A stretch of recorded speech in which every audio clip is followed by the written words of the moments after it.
we gather round for the halftime chat.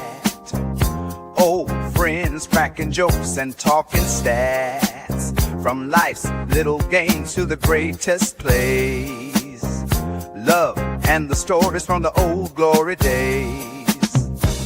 With Philly's heart and coach's cheer, we break it down every moment, dear.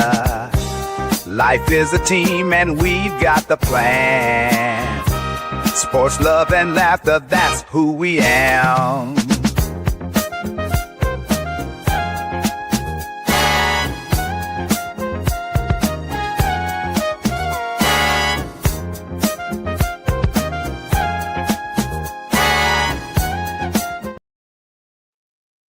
Peace and blessings, everyone. The dynamic duo is back. So really excited and appreciate everyone tapping in for another episode of the Halftime Coaching Adjustment Show, episode number 38. Man, we are grooving it. We are moving and grooving, bro. Sorry really about not being around for 2 weeks. I ain't been getting home till late, man. 8 o'clock at night, I am spent. I'm just tired. I'll be puppy dog. I feel you, bro. I mean, hey, life happens for all of us. You know it's happened with me too. So, It's kind of funny. Everybody's like, why ain't he been on? I'm like, I really have a job after. Before this, I got a job. And my job, I'm peaceful. I'm just salary. So they just ride me until shoot, I die. They don't. It ain't like a 9-to-5 job with me. Construction's never 9 to 5. It just keeps going. Exactly. So, appreciate everyone tapping in. Make sure you guys hit that like button for Halftime, Coach Ed, the Aboriginal Sports Network, as well as the Hardcore Sports Network. All that information is there in the description, man. So sub up, get notified. Make sure you guys comment. Let us know, what's going on with you guys too. You're part of the family. So let me check into the chat real quick. Victor, dancing to the intro music. So but a lot we got going on in the sports world. So and we have the question of the day. So I have a nice one, real simple. So but let's get into the topics of today, and I'm going to start with the orange and blue skies. So far, let's both of us give our thoughts and chat. Let us know your thoughts on the final so far. So, but how impressed have you been with the Knicks so far at halftime? I am been super impressed. I mean, I thought the Spurs were going to be like, really with them, but the Knicks got another gear. They just have that. This is what I mean when I say another gear. You can sit there. The Spurs could be winning, and the Spurs are sitting back. I mean, the Knicks are sitting back like, wait a minute, it ain't over yet. All right, guys, let's turn it up another notch. And that's what I mean when I say another gear. When you think the Knicks are done and they're out and they don't have no more energy, they have the other energy. They kick in this other gear. That's what I'm always talking about. And that's what you watch what the Knicks do. They're all over the place. And then you have Brunson. He sits back when you need him. He's there, and when he don't always have to be the main eye, because you got Hart, you got Robertson, you got all them guys. It's like, all right, he can play back, and then when you need him, then you have to worry about him. It's that you got a full team there. And that's why I thought you guys were going to do it last year, but you guys got hurt. You guys got hurt. I thought you should have went all the way last year. But I was wrong on last year, but I was a year behind. I'm a year. Well, Too early. since you went there, I like you that. don't That feel was cool. you don't feel vindicated, man, because whether it's a year late, you did say the Knicks are going to get to the finals. Yeah. And let's be real. Let's be real. Honestly, the injuries last year impacted them, so they could have been there last year. So injuries are a part of all sports. We all know that. So Yep. it's not you know, in a sense, it's not a viable excuse. But hey, let's be real. Like the Knicks this year, they have been healthy for the most part. So Yep. when they have their full squad, you see the type of team. So it could have been 2 years in a row that they went back to back. But let's be real. You don't feel vindicated, bro? I do, but it would have been way better if it actually happened the year I called it. It was because of the injuries. And I said that. I said if they didn't have the injury bug last year, I feel they would have went all the way. I even bet on it, coach. That's how I believe the Knicks were that good.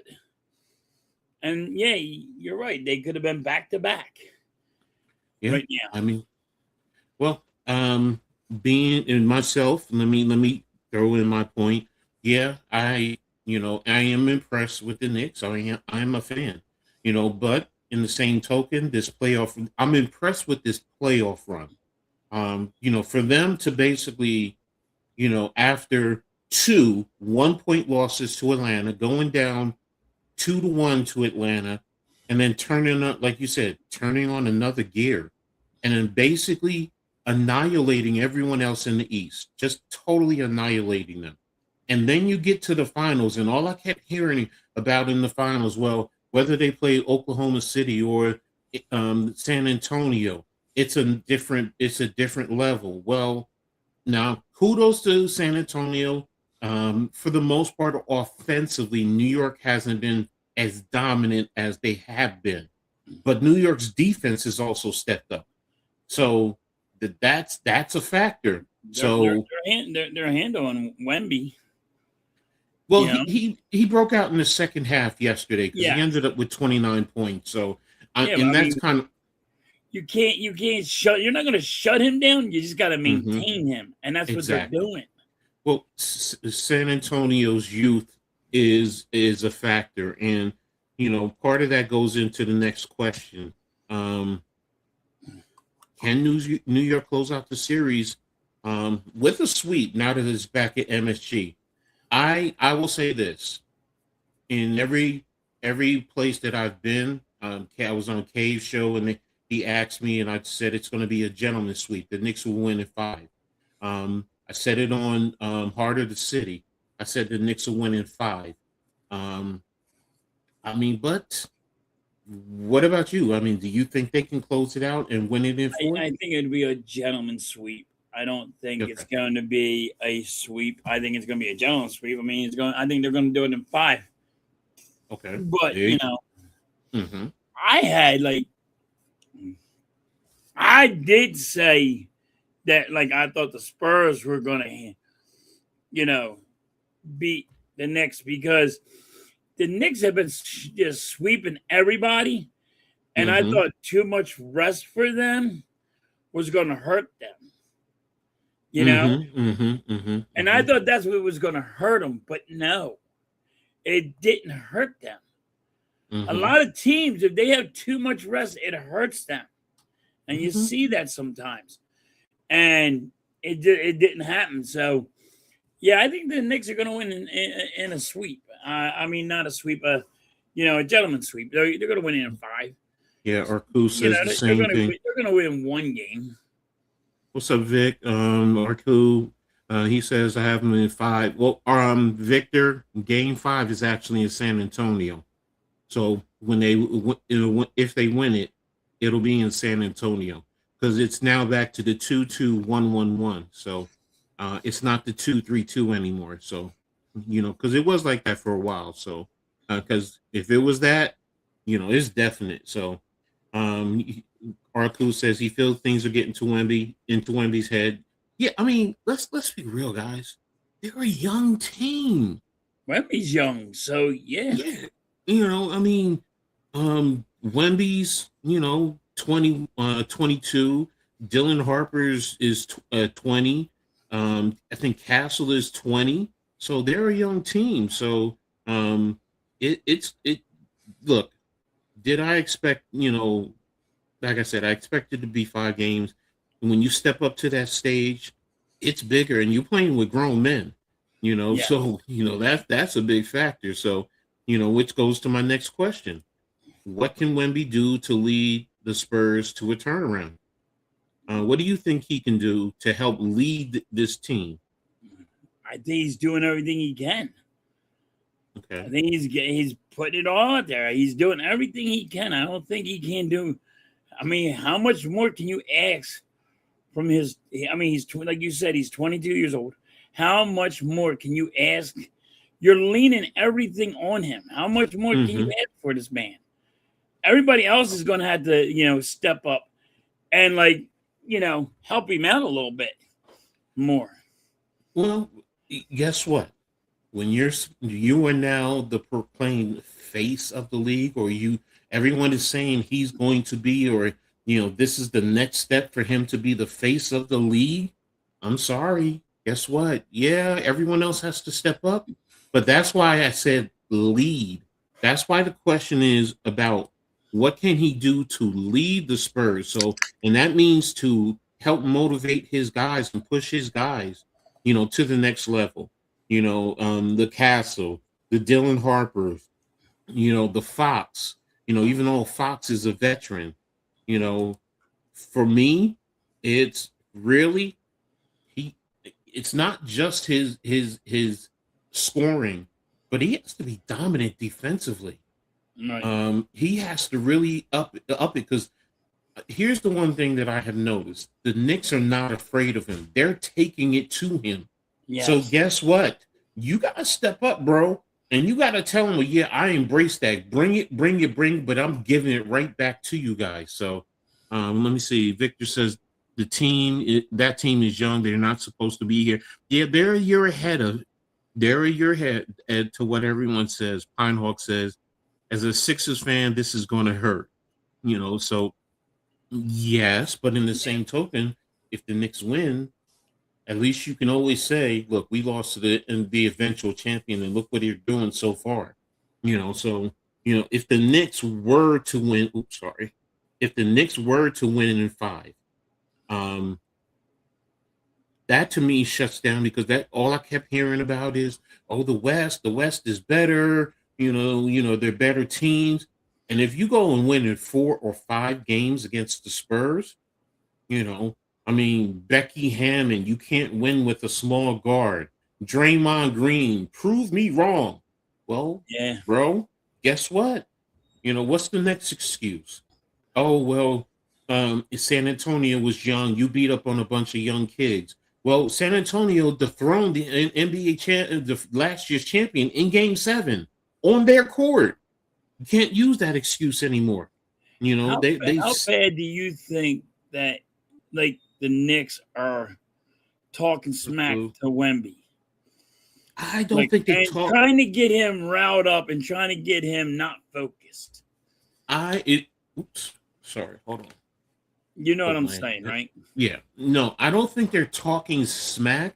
They're using their game to get at him. They really are. Their game. Lou, what's up, Lou? Thanks for tapping in, bro. It's good, Lou. They're using their game more so, like Karl Anthony Towns when he had that one dunk and he turned around and screamed. He's not talking trash to him. He's just saying, look, this is a grown man. I drove right past you and dunked it. And then OG, when he went from the baseline, from the corner down the baseline with Wemby behind, and went up and dunked it, and Wemby was right there. He was right there. So that's what they're doing. They're getting in his head. I will admit that. This is what I forgot to do. Sorry, guys. I need to put this on. They're getting in his head in that regard. So, which is, look, as a competitor, that's what you're supposed to do. Rasheen, what's up, Coach Ed? The young thing to me is not in it. Yeah, he got a few years in. Magic helped. Yes, exactly. Magic led the way when Kareem was done. back in the day. I totally agree with you. That's why. Yep. That's one of the reasons why I was always a Magic Johnson fan. So we having a block party. I said, there you go, bro. There you go. There you go. You know, we having a block party. So, but as far as Wemby, what he can do, like I said, you know, he defensively, he got to step up to the challenge. And I will say, like in the huddle, he is imploring his guys. So to your point earlier, you said the other guys have to step up. Yes, they do. They do. I'm not going to diminish that. You know, I was thinking Dylan Harper was going to be consistent and probably getting a 20 piece out there in both games. Now, he started good, but you know, it didn't. Now, some of this, I'm going to be honest, I am questioning some of the coaching. Coach is young. This is his first time at the big stage, you know. So, and it's the same thing with Mike Brown when he first came out with Cleveland. You know, you know, and they made it to the finals, but they lost. You know, he's young, and this whole organization is young. I am overall impressed with San Antonio for what they've done, but you know, Wemby defensively, he has to dominate. You know, literally in a sense, shut down the paint. He has to totally shut down the paint. You know, you can't let Brunson come into the paint sometimes and, you know, get his up and under moves. You know, yeah, you got to be there. And he should be getting 5 to 7 blocks a game. I know that's high expectations, but that's what I'm talking about. You want to be the face? You know, MJ, back in the day, now he wasn't getting blocks, but what was he doing? He was getting steals. You know, he was getting deflections.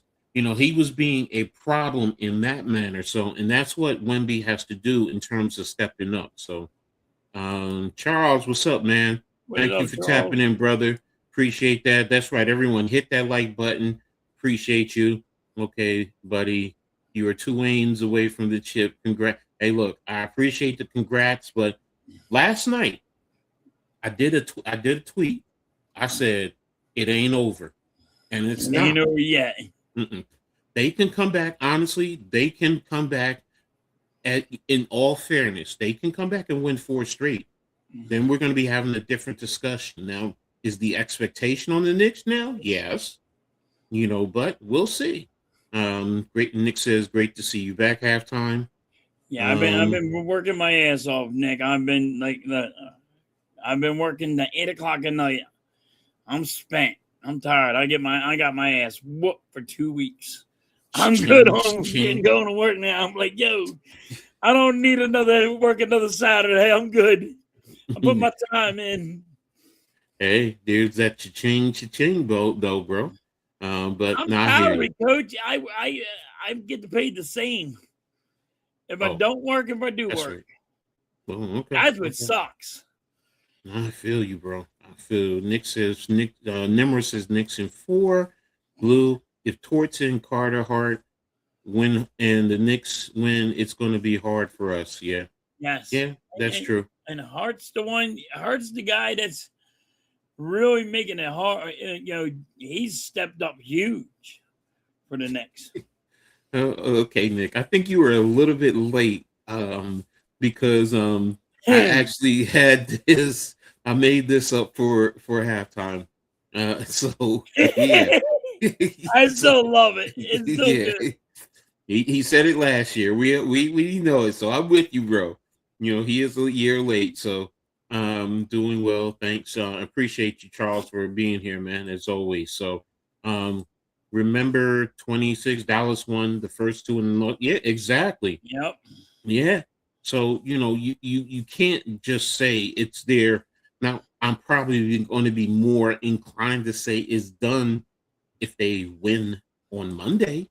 Yes. So you can say if they win on Monday and they're 0-3, then it's over.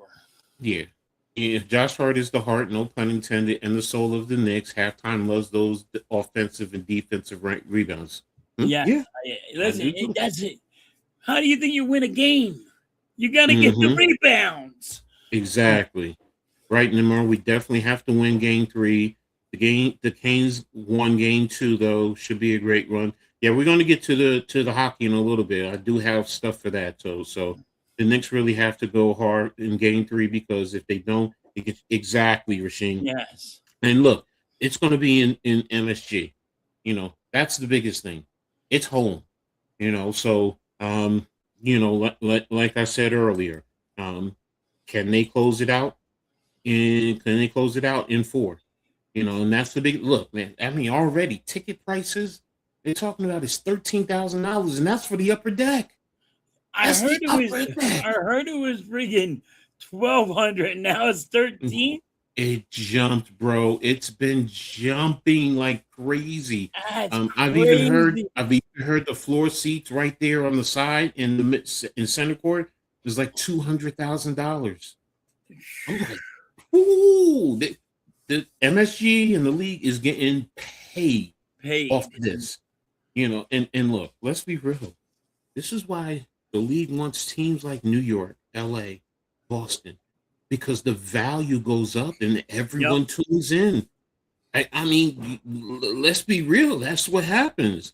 Lou says, Nick, we could have drafted all those Nova guys to the Sixers, but we went for.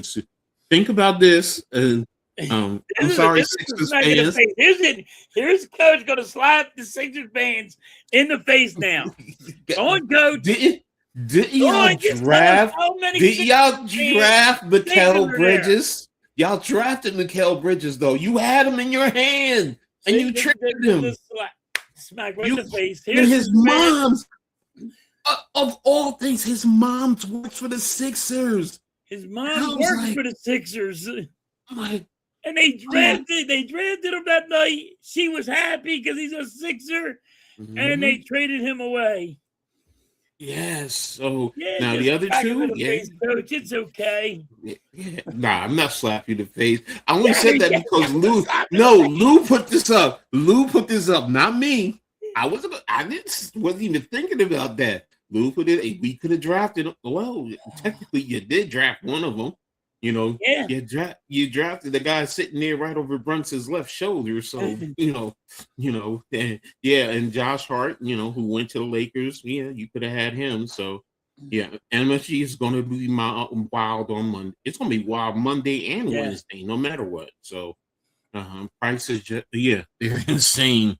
Yeah. So, plus, let's be real. It's not about politics. What I'm about ready to say, but you're going to have Donald Trump there. So, all of that is elevating everything. So, and that just starts it. So, the rich keep getting richer. Yeah, we know that. I remember when I used to pay $35. Bro, who you telling? Who you telling, bro? I remember those days. So, the Sixers are an unserious organization.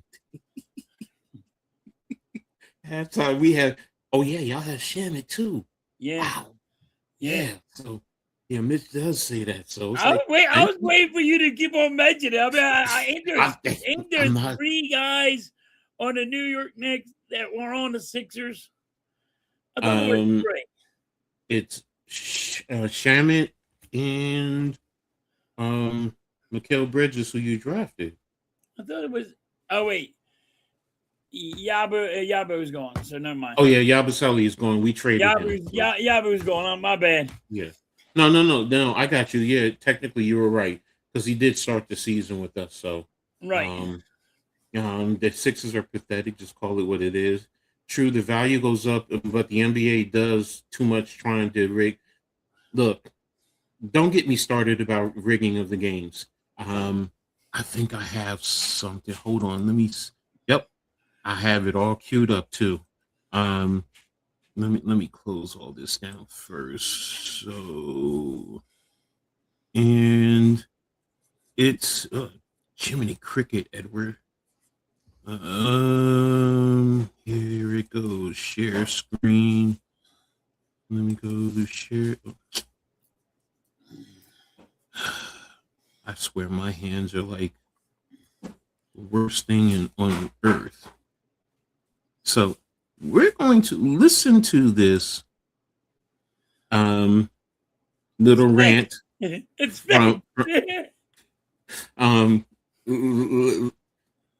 and see, I've heard from other people who say it's fixed for the Knicks. Well, okay. Here we go. So now that I've cooled down, I want to talk about a few plays from this game that really fucking drove me nuts. So Knicks are up 11, 6 minutes left in the third quarter. I want you to see who calls this foul on Karl Anthony Towns. First of all, they call it so late. But check this out. It's not the ref right here. It's not the ref right here. It's Tony Brothers from fucking 40 feet away who calls the foul after Wemby misses the shot. So Towns has 3 fouls now. Very next possession, I couldn't fucking believe this. They get Towns for this ticky-tacky shit. How do you call a fourth that is a foul. Foul on somebody in That's the on NBA Castle. Finals on this? Yeah, but Towns got a foul on Towns too. He had I mean, to you sit the could rest have of the third quarter. Oh, By play. the way, next play right You could've went here. either way. They Let me hear it. I can't hear what you're saying. Go ahead. You could have went either way on that foul. The initial phase was on Castle, because if we go back and we take a look, let me see, where is it? Yeah, right here. Right there. His arm was underneath Now his other look. arm.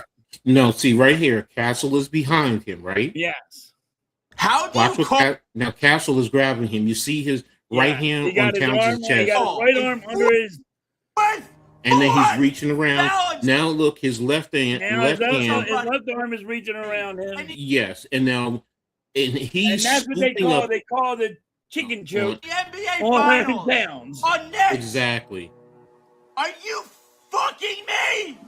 He had to sit the rest of the third quarter. By the way, next play And right here's- here. This one is the most egregious one. I'm going to be honest. This is the most egregious one for me. They called this a technical foul. A technical foul on Mitch Robinson? You want to call double technical? Sure.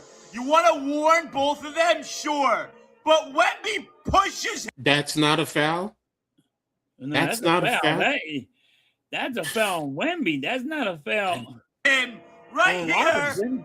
and you give Mitch a technical. But that shows you. How is That that- shows you they're going to try to protect Wemby, Mhm. and he's the face Mhm. of Of the the league. NBA. Exactly. Possible. If the Mitchell Robinson play No, this is a technical, then this one has to be one. watch this. First of all, this is the same dumb pencil neck ref that called the foul on Robinson. And then Fox pushes Thank you. That bridges right in front of his eyes. Like, if you call one on Mitch, that has to be one. and that right there is what just that's why when people say, "Oh, it's fixed for the Knicks," are you kidding me? Are you kidding me? Seriously?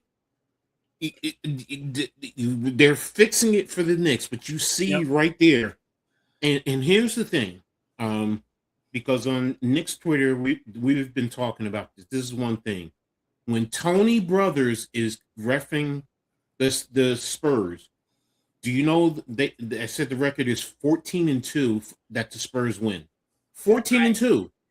I do hate. And then to when say he in when he basketball, those referees, they got side bets going on. but it's fixed for the Knicks. And then here's the other thing: when Tony Brothers, this is why Knicks fans hate Tony Brothers. They said when he referees the Knicks games, the Knicks win 2 games, and this is before this game yesterday. But the Knicks win 2 games and they lost, I believe it was 9 games. So I just say when people try to hit me with that or it's fixed, no, spare me with that, because right there, that's evidence, and that's why I'm a coach that always says my eyes don't lie to me. That's a foul. Those are foul. And let's be real. During the course of the game, the way they were hand checking Brunson, you mean to tell me you're not calling that BS? But you were ticky-tacking with New York. It's true, Coach. I was pissed when they traded Bridges. So many bad moves by the Sixers. The process led to the Celtics and the Knicks title. Okay, well, there we go. was on the Bills. Yeah, we got that. Oops, wrong one. Hale Bridges has been excellent. Josh Hart's played a lot better in Madison Square. Oh, and yeah, and one last little dig to the Philly fans. Don't forget, not only did they play at Villanova, I know Brunson was born in New Brunswick, New Jersey, but his early part of his life, he grew up in South Jersey, which is why he's an Eagles fan. And Josh Hart is from Delaware, and Mikael Bridges is from Philly himself. So yeah, you had them in your own backyard. So but hey, we give them love, and if you can make, as they say, if you can make it in New York, you can make it anywhere. So halftime, which is the Sixers play defense as well as the Knicks. That ain't a lie. That's straight up. Yeah. I cannot stand the way the Sixers play defense. Got you. And these fans are like, well, that's how you play defense. I'm like, no, it ain't. I play basketball.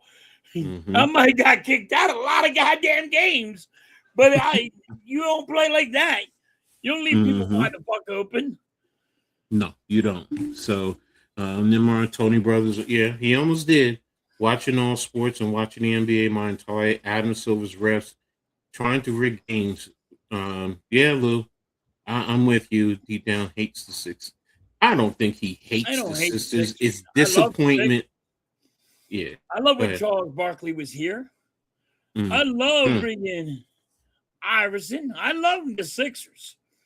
It's just I don't like how the ownership and the general managers and the coaches run this organization.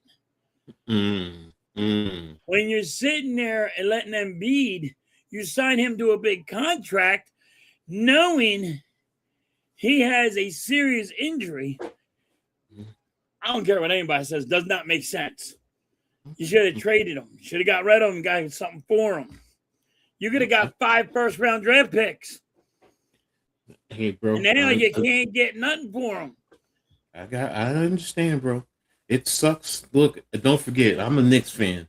These last 26 years have been not 26, roughly before Brunson got here. So I know some people say 26, but I'm gonna say 22 years, 23 years, because Brunson's been here 4 years. So they actually tried to put their finger on the scale. Scott Forster is literally called the extent, because he sends. Yes, he does. Yep. Lil, yes, he does. I don't think the NBA is NBA. No, it's not that scripted, but I would say pro sports in a sense of reality TV, because they want to script certain things. They want to create content to draw people in, because it's about the money. They got to try to. So they got to try to make drama. They got to try to make a storyline. So in that kind of way, yes, but they got to try to make it, hey, this is a game to watch. Like if there's bad blood between the Lakers and the Knicks, or if it's the Spurs or whatever it is, the bad blood, they're going to try to put that out there because it's must-watch TV. That's all they're trying to do. Yeah, and Lou, you said it best. He's a marketing guy. He wants to make it entertaining for the casual, because that's really what it boils down to. There are diehards like most of us, but then there's casuals who you want to bring in, because in the end, it's about their entertainment and them spending their money. And people don't want to spend their money on a product that, you know what, if you go back to the 90s, a lot of fans are not going to be fans of it because it's too tough. It's too restrictive. I'm old school. You come across the middle, I'm putting a forearm into your chest. That's the old school way. Nowadays, which I understand, they want players to run through the lane and not have to deal with that and not really have to fight. And you know what? I get it. Look, I'm not a basketball. I have no athletic ability as a basketball player except being physical. That was my game. I'll take charges. I was the physical one. I will push you. I'm gonna grab you. I'm gonna throw my elbow at you. All that stuff. Where in today's game, I can't do that. I can't do the way I used to play. So I get it. I get it. That's what I was. I was more physical. Like they sent me in there. They're like, I was just more the defense guy. I broke somebody's nose. I didn't mean to, but I broke somebody's nose. I shattered it. He was out of the game, and I'm like, all right, you got kicked out halftime. Just shattered his nose, but guess what? You made your team weaker. There you go. Hey, what do you want from me? Lou wants to know, how do you feel about Adam Silver? I think he sucks, but I can't stand him. Well, I will say this. Kudos to him because he's an Ivy League guy. So being an Ivy League guy, it's all about his brains and thinking, and it's okay. But it ain't about. He's got it going on. I can't stand him, but no. I mean, look, I'm more like David Stern. I'm not gonna lie to you. I miss him. God rest his soul. He was tough. But he's old school. It's not a foul. I'm not surprised how they're calling the past 2 games. Plus, they were in. Yeah, it's not right, but home field advantage. They will get. Yeah. Let's see how it's called in New York. Yeah, we're gonna get to the Phillies in a little bit, Vic. We're gonna talk that because I was looking at all that. And yeah, he's a really bad. Yeah, him and Tony brothers. I can't stand them. Knicks deserve to be there. In my opinion, the rest is not just from the Knicks run. It's mostly about how they officiate. James and the Lakers double the. Yeah, well, I mean, look, yes, he's a crybaby, and he wins a lot of his foul calls just because he cries because he's LeBron James. Look, I will say this: Wemby's going to start doing the same shit. Embiid does it. Like all of these guys, they all do. Yeah, they do it. I will say this, okay? When I heard that the Knicks did not get a foul call, go to the free throw line until 2:37 left in the fourth quarter, in the second half, they didn't get any the opportunity at the free throw line. That tells me everything I need to know. Because remember, the Knicks were up 12 points at one point, and that was in the second half, and they're not getting any calls to go to the free throw. No. That's a problem. That to me says you really are skewing it because you don't want the. Because I'm going to be honest, they were afraid of where we are right now, that the Knicks might end up putting this series out in 4 games, because that also means you're not making money for 3 other games. Right. It's about money. Let's not kid ourselves. It's about the money. That's really what it's about. Think about it. $13,000 per ticket. Yeah, it's about the money. Yeah. The Knicks, we have developed Mitchell and Deuce. I will say that. They didn't really fully develop all the other young talent we had under Tibbs. Brown is doing a better job, but look, let's be real. You say the Sixers trade everyone away. Well, the Knicks traded for Mikal Bridges. They traded for Josh Hart. They traded for OG. They traded for Towns. So, yeah, the Knicks are traded. Everyone does it. It's just a matter of situation. Everyone makes trades, but, it's what you do. Look, Mikal Bridges, Knicks Nation, up until this series, the last couple of series, I've been killing Mikal Bridges because you gave away all those picks to Brooklyn of all teams and pick swaps. So my point being, everyone does trades. It's what do you do to maximize? You didn't like that trade when it first happened, right, Coach? No. I was I wanted to see, and it wasn't. This is the Mikal Bridges I was thinking and hoping for, and but now he's getting there. So, but if you would have won 2 championships like this, if it went back to back, you'd be happy. The whole narrative. Yeah, of course. But since you got injured, you didn't get it. Yeah. Now, look. If we're on the verge of winning that championship, everyone, Stephen A. Smith, everyone I know, even Nets fans, the Nets fans I know, okay, you can talk all you want, But in the end, the Knicks won, or in position to win the championship. So that's really what it boils down. I They think the went and Knicks got the right deserve to be there. pieces. The Knicks overall, not my opinion on the refs is an overall NBA opinion, not about this series. No, that's fair. Yeah, I agreed, Lou, that a lot of it is across the board. In what the reason why I was also showing that video and talking about that, because there are people I know personally who think it's skewed for the Knicks. And I'm saying that you can't say that. They're going to skew it. If you want to say they skew it for stars more so, LeBron James, Wemby, Anthony Edwards, Brunson, SGA. Look, okay, that's fine. That's a fair argument. But when people make the argument, oh, you're skewing it for the Knicks, you're skewing it for the top teams. No, because I've seen Cooper Flag get some calls too. Yeah. Let's be real. You skew it towards your stars because that's your moneymaker. Yeah. They all get all the stars. Doesn't matter what sport it is, they all get their calls.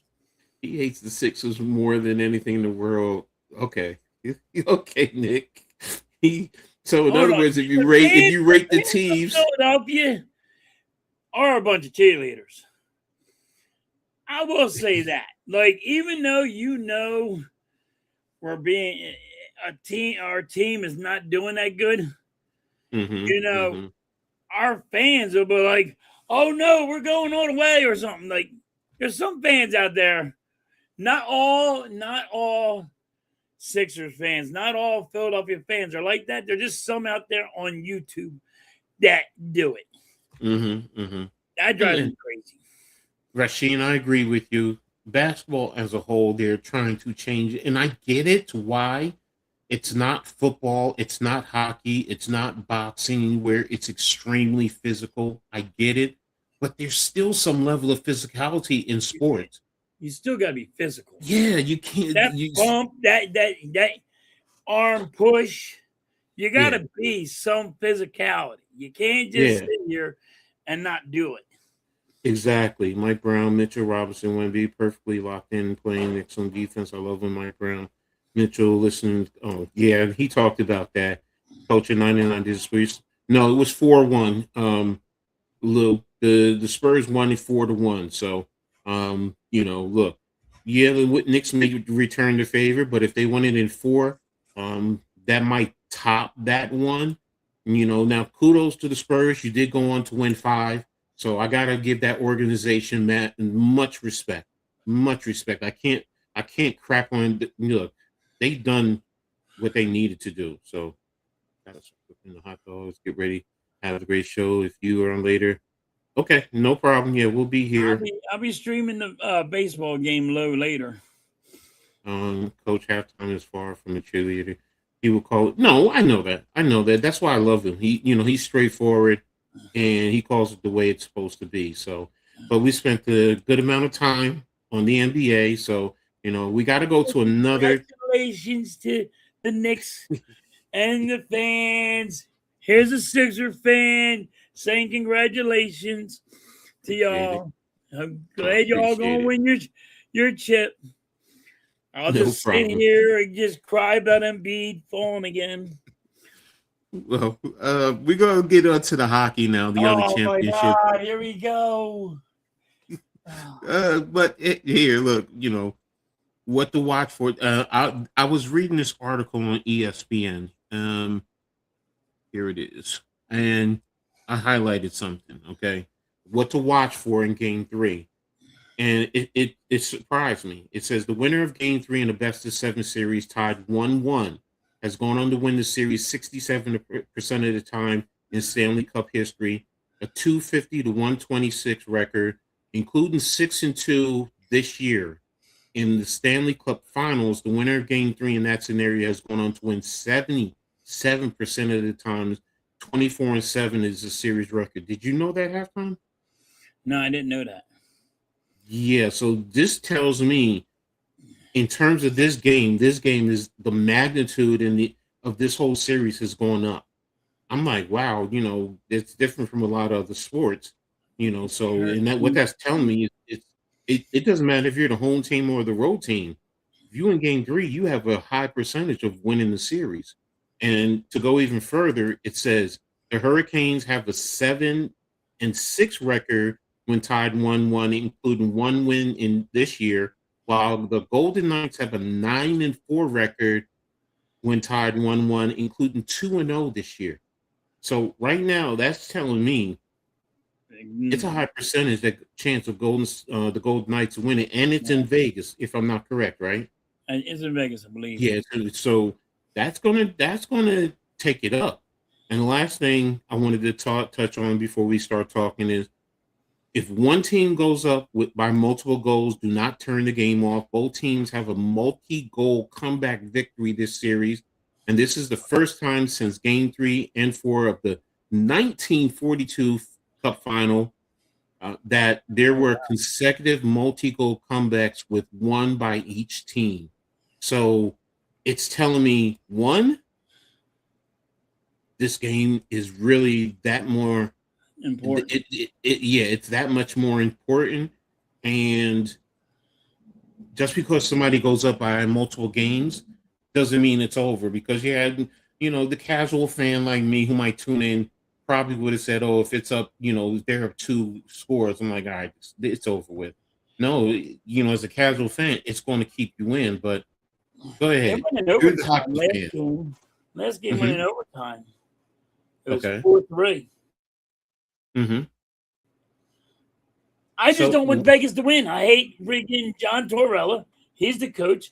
And I don't like Carter Hart because he was a Flyer and he went freaking on a goddamn cruise and started doing some crazy shit. Vegas is going to win, and it's going to slap me in the face. But it's really going to be hard. It's really going to be hard to deal with John Tortorella. We getting rid of John Tortorella.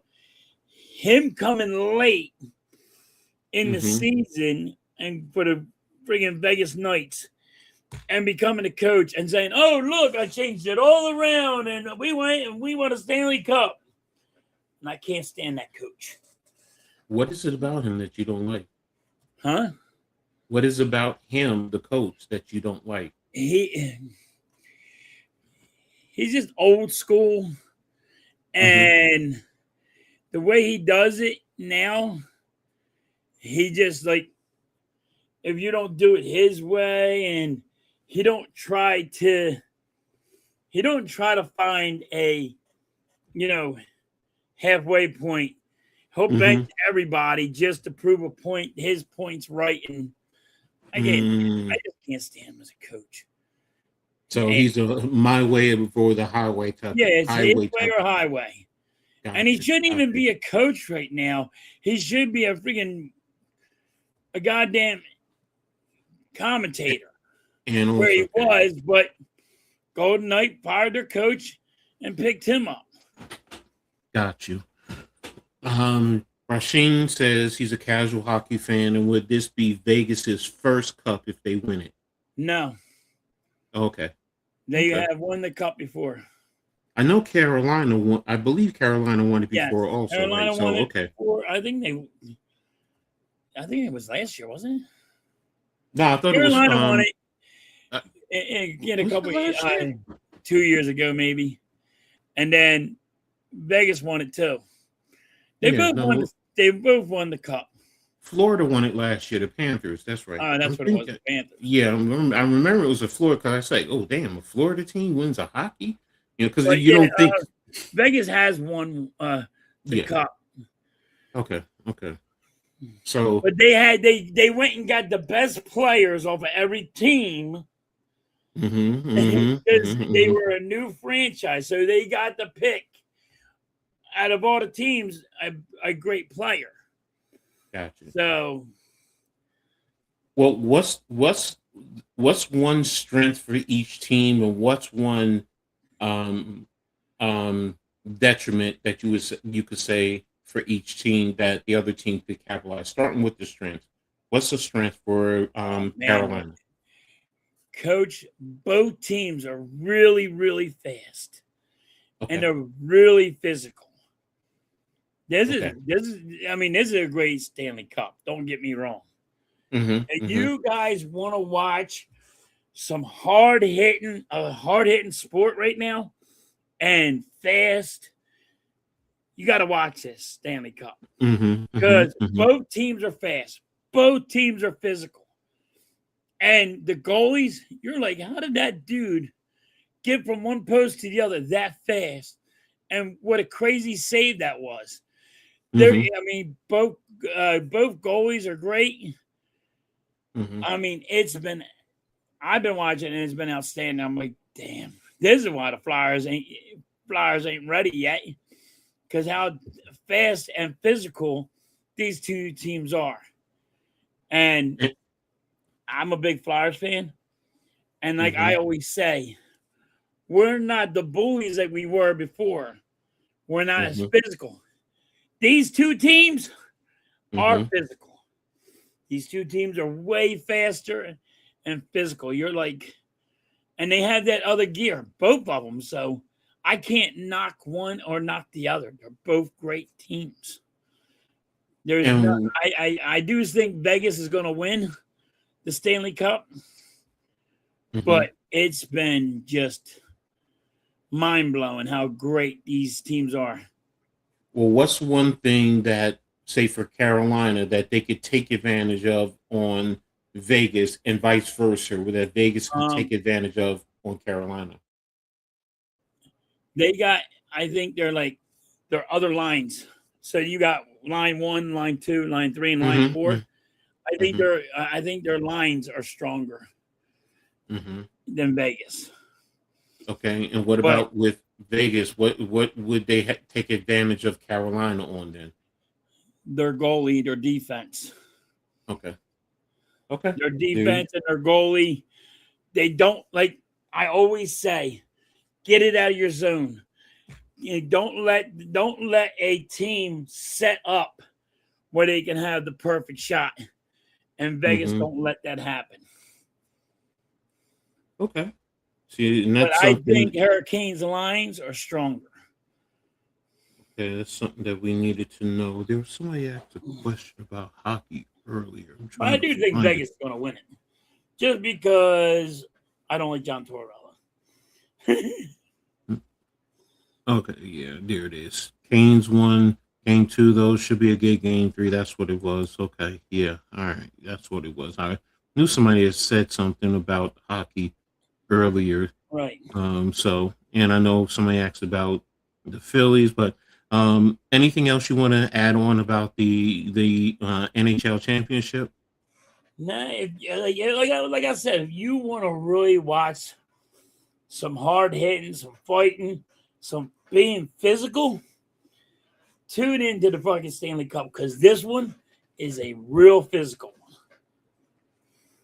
Yeah, what's up, Leaf? You missed the Orange and Skies talk earlier. I know you're gonna come late because you don't want to deal with that. So I get it. Being he's a Nets fan and he can't stand the Knicks. So I'm not gonna rehash that anymore. So but right now we're gonna go ahead and move on to the next phase, which is actually the question of the day. And it's going to be, I didn't get to show it to you before we got on, but it's a good one. Okay. And the question of the day is, what does success mean to you? Could be anything. Could be in sports, your personal life. It doesn't matter. What does success mean to you? Well, that is a good one. It's just accomplishing something that, maybe you didn't think you can accomplish. So that's what it means to me. You had success in something you didn't think you couldn't accomplish. That's a good point. Excellent point. Yeah, that's true. So and that could be anything. So that could be anything. That could be your marriage. That could be like you going and hit the damn lottery. It can go any which way you want. No, exactly. So, and I agree with you. So this is why I say I found success in so many different ways, but one of the ones that, of course, my children, and my family, it's a given. I mean, without them, there is no success for Coach Ed. I don't care about being a coach or anything else, but overall, like for me, it started with educate. It always starts with education with me. As a kid, when I was in Catholic school, they used to call my mother and they used to say, Mrs. Gladney, Edward is an outstanding student, nothing but A's, but he's always just daydreaming out the window. And, my parents try and talk to me and, I tried, and then when they pulled us out of Catholic school and sent us to public school, number one, I was 3 grades ahead academically. So I'm getting in school, and I'm not gonna lie to you, in high school, when I started, I was getting C's, D's, F's after nothing but A's and B's. And I used to really frustrate my father because all my tests, every last one of them, nothing but A's and B's. And he's like, why? But what we had come to find out later is I needed AP classes. Like when they put me in a high school as a freshman and they're giving me algebra 1, I had that 3 grades ago. I'm like, literally, I mean, you're giving me something that I had in the 6th grade, so I'm bored, so right. And then of course when I went to college and I'm playing ball, it's a new experience. I'm chasing the girls, I'm chasing the cheerleaders, not really focused, low grades, then I got my girl pregnant, so you go on with life. But later on, I went to school, back to school, did it online, graduated with high honors. And because of those grades, I even got into Rutgers for my master's program. And I sat there and I thought about it, and I even said it to my mom. I'm like, Ma, I mean, it just seems so easy. And she said it.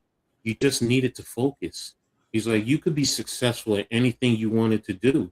You just have to put your mind to it. So it's, for me, it's in terms of academics, it's, you focus, put your mind to it. But when you do that, you can do anything. It's also a little bit of luck. I needed that.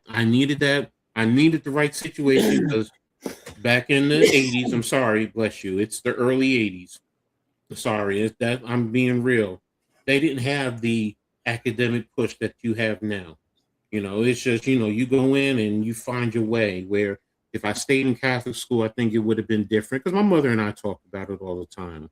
Leaf says, to me, success is building a family foundation, relationship in lifetime, teaching, community unification. That's an excellent success right there. Yeah. Like, and I know everyone always puts it about money. Money is the key factor. Money's the king now. Like, let's be honest. But money is king. Yeah, but it skews the narrative because it makes it seem like if you have money, it's success. I know people who have money and they ain't successful. Sorry, just because you got money doesn't mean you an success. When you're broke and you're poor and you're struggling. Yeah, I mean? It's like, okay, you get a little bit of success, but you're like, sometimes people look at the guy in the sky and say, yo, why can't you just cut me a break? No, I get it. Money makes things easier because you can purchase things or whatever. Sometimes people don't understand you got to work hard for what you get in life. You work hard, it's not hard. You're not working hard enough, it feels. Yeah.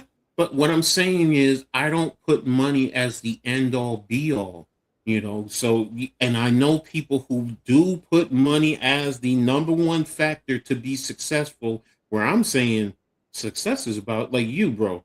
I know you talk about money, but you with your family, that's the success I'm talking about. You put your family first. Yes, you want to get the money to take care of them, but you're going to drop. What I'm doing, I'm working friggin' 85 hours a week. Why am I working 85 hours a week? To get the money. but you're doing it for what's the reason why? For your I'm doing family. it for my family, but guess what? Thank you. I still That's got to make the money. no, I get that, but what I'm saying is There's there are money, people. you know why? Because if you don't go get the money, you're living in a box on the street. Okay, if you're homeless, does that mean? But you have the person you love with, and you're out there. You both are out there working, and you're trying. You're trying to do what's right and make the money. You're not out there going to a life of crime, but you have each other. You don't think that's success? Just No. because you're living on the streets? No, I think you failed. You gave up. I disagree with you. No, No, but see, situations dictate. I get the situations. That's why I said Everybody's situation's way different. yes. Oh, wait a minute. Let me touch right. To me, it's living, not just surviving. Healthy family, old and young, learning to appreciate what has already been accomplished, but not settle and keep moving forward. That's fair. I like that. But for example, me, I'm disabled. But I know that I've been successful. I've been successful in business. I've been successful in education. I've been successful as a family man. But look, do I live off of disability right now? Yeah, I paid into it first and foremost. So You I want paid to hear no, coach. You worked for it. You worked. Yeah, for no. I get paid that. into it. But what I'm getting at is, look, I don't have a whole lot of money. I do what I got to do to get by, and I get where you're coming from. What I'm getting at is there are people that will even just turn their back on their family to make money, and I'm like, no, you don't do that. That's different. No, Yeah. that's different. If you're going to turn your back on family because you're making money, that's different. Thank you, and that's my point. So, but yes, you do. I understand that you want to get money to purchase things, and you want to purchase a house, a car, put food on the table, clothes on your back. You got to put food on the table, and that's what you got to do. That part I get. I get. And if even if you say like you don't, say like your mother, and you don't have the father figure in the family, your mother's working hard because she has to put a roof over your head to have family. I mean, so and then when you grow up, what do you have to do? You learn the hard way. Your dad teaches you, hey, you got to go fight and go struggle and go to work and start making a buck. Doesn't matter how you make it, make it. If you have to go sell flowers on the highway, if you got to sell pretzels, whatever it is, you got to do it. It's a struggle, yes, but it's all about the money. No, that part everybody's out here, and they're all trying to make a buck. But see, you say it's all about the money, where I'm saying it's not about the money, because sometimes you don't have the money. You can have happiness just by having the love of your life sitting right next to you, sitting down on the couch, a beat up old couch, looking at an old ratty TV, but you two are sitting there loving up under each other. And to me, that's success.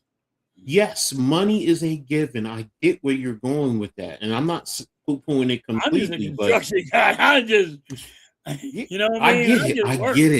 I get it. So don't get me wrong. If I didn't have to go to work anymore, I would. See, exactly. Listen, if I didn't have to go to work anymore, I wouldn't. My freaking body is broken, bruised, and beat the hell up. I wouldn't be there. You said that too, coming when we first came on. So I give it to you. You're consistent there. The relations you build and work in the work world and climbing this land to provide generational wealth, health, and growth for your family, foundation, your union, your support system, and everything and everyone that you hold on to high regard. The resources that you have obtained will continue for all that is important in your life. No, I agree with you. That's why I look, I don't got money. I admit it, I don't, but I know I'm richer beyond anything the money can give me because of my children and my grandchild and my family, and like from that right now, my middle daughter is moving to Houston, Texas with her fiance. and they want me to come live with them. Nice. They get a house, and they're like, look, you don't have to worry about anything, coach. Dad, her fiance calls me coach, sorry. But he's like, you can come, be there when we have our kids, you can be around because they see how I am. He sees how I am with my granddaughter. So he knows, I'm very supportive of family. But that's the point I'm making. That's success. Yeah, money is a given. I get it. And it plays a role. It plays a factor. I know the money is root of all evil. And how some people would look at it, it's the money is root of all evil. But it's got, yes. Guess what, Nick? You got to get a job and go to work, baby. Yeah, no. You always got to have money in your pocket. You don't have money, guess what? You're hurting. He says, you're Mr. Krabs. He called you Mr. Krabs. He called me Mr. Krabs. Everybody, don't go to work no more. Let's see how you turn out. He went, no, Mr. Krabs. Money. Hey, I'm just speaking facts. No, I get you. Yes, no. I'm just speaking facts. Y'all don't go to work no more. Y'all just go sit here and don't get no more money. Y'all gonna struggle, and you're gonna be like, damn, I can't get me a freaking cheeseburger. Rasheen, respect, because I'm right there with you, bro. Because look, I remember back in the days when I was out in the streets doing my dirt, and thank God for, God rest her soul, for Capucine. I mean, because we had a child, and yeah, she knew. I mean, when she knew I was out there making money, in that regard. And she said to me point blank, if you want to see your daughter, leave the streets alone. And she said point blank, and she said, don't even touch that money, because she knew I could have taken $25,000 and put it in my pocket and walked away. And this was back in the early 90s. So, the money would have been, it's big back then. And the next day, because she knew how I was about my family. And you know what I did the next day? I went and got a job at McDonald's. Yeah, and making $100 or a little bit over $100 a week. But you know what? I didn't have to look over my shoulders, and I'm proud of that. I'm proud of that fact. I'm proud of having her. That to me is the success I'm talking about. You have somebody who cares for you enough. Get away from the streets, because like Rasheen is saying, I could have ended up dead or in prison. Right. And look, I'm pushing 60, and I know plenty of people I went to high school with, I went to school with, and they're dead, gone, strung out on drugs or in prison. So no, I don't. I appreciate that, Rasheen. Respect to you, for making this far, man. He's a real Mr. Krabs. He's a real Mr. Krabs. But like, to be honest with you, like, this is I'm gonna give you a little story about my parents. My dad used to be a roofer, and he also used to work in Philadelphia. It was called Bud Company. He used to work and build Ford car doors, right? My mom graduated college, and she was a stay-at-home mom. She had 7 kids. She brought people from the streets that were homeless. And she got them an education, got them their degree, and got them a job, and got them on their feet. I mean, that's what if my mom did all that just for a complete stranger. Didn't know her. Now, like if you go to the town, around my mom's way, everybody still knows my mother and my father and what they did for people that were homeless. And that's what it was. It was homeless people where they didn't have a house, didn't have clothes on their back. And that's what my mom did. And then and I see some of these people now. It's like, oh my God, you're there? And they're like, yeah, if it wasn't for your parents and it wasn't for your mom, I'd probably be dead or in prison because, you know what I mean? I would be robbing people. But my parents actually did that kind of stuff. That's why I said it's always about the money. That's why I go like that. No, I get it. I get it. But and you know what? I'm being very literal. That's my thing. Like my kids call me Captain Literal. And when I hear it's all about the money, no, it's not about the money. The money is a key part. But to you, it's about love, family, and support. Yeah. That's really what it is. That's the success. The money part, yes, it contributes and helps and gives you, the things you need to survive in this world. Like, bro, if it was all about the money, believe you me, you be pushing millions trying to push for billions. No. It's not about the money. It's not about the money. It's about survival and providing just a roof over your family's head, food on the table, clothes on your kids. If I can get millions, boy, I'll tell you, I'll be the first one to tell you, I retire. Yes, we all would. I get that, but my point being though, when you look at the two, it's not all about the money. It's not. It's about your family. It's about being there, being a protector, a provider for your family. Money helps, but believe me, bro, you are a protector. That's how you are the provider. It's not all. See, the key word is all about. It's not all about. You're using the money as a tool. You're in construction. It's like whether you're using a hammer, a screwdriver, whatever, getting wood or whatever, brick, whatever. Money is a tool, but it's not all about the money. It's all about your family. And that's where you're successful. I get it. Yes, and I know what you're saying. I'm telling you now, it's all about the money too. I get it, bro. I get it. What's up, Blaze? What's up, my brother? Man, I appreciate you. I appreciate you. Wait a minute. I have to do it. Wait a minute. Where the hell did it go? Hey, Blaze. I think you. Did you just say is getting? No, that's not what I said. I didn't say it's about getting wood. I was talking about wood, hammers, nails as a tool. I didn't talk about getting wood. You got wood? No, wait a minute, Blaze. I think you're going to like this one. Wait a minute. 1, 2, 3. I like it, but damn. Yeah, I know you like that. I wish it was last year, though. I'll be honest. I know. It would have been better if it was last year. Yeah, success in life is deeply personal and subjective. No, we know that.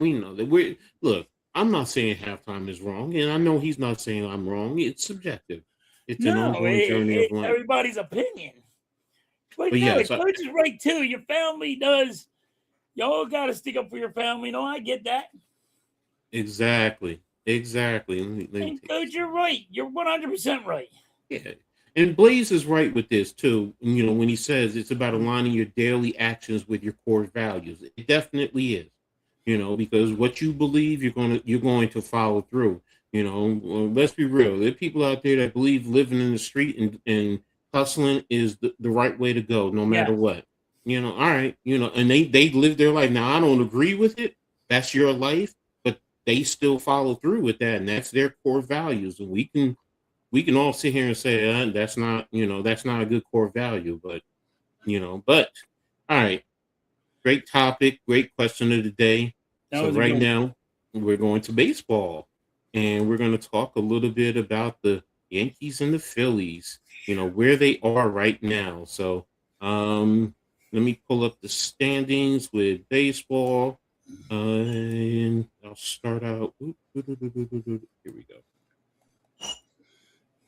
All right. And as I'm always going to start with the National League.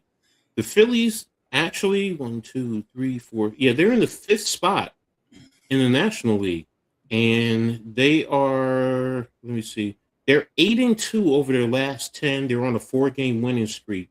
Yeah. You know, and then for a while they were under 500, and right now they're what, 5 games over 500. I mean, what's your thoughts on how the Phillies are doing right now? To be honest with you, we played the Dodgers, and we won one game against the Dodgers. Did not think we were going to win any game with them, but you know, we played the Padres. Mm-hmm. I mean, Padres suck. And that's just going to be, you're up over 5 games because of the Padres. You're a 500 team. That's what the Phillies are. Mm-hmm. You know what I mean? Mm-hmm. And then, you know, we're going to start playing the Dodgers and you know what I mean? We're going to play friggin' other teams and they're going to just hand us our ass. You won because you've been playing bad teams.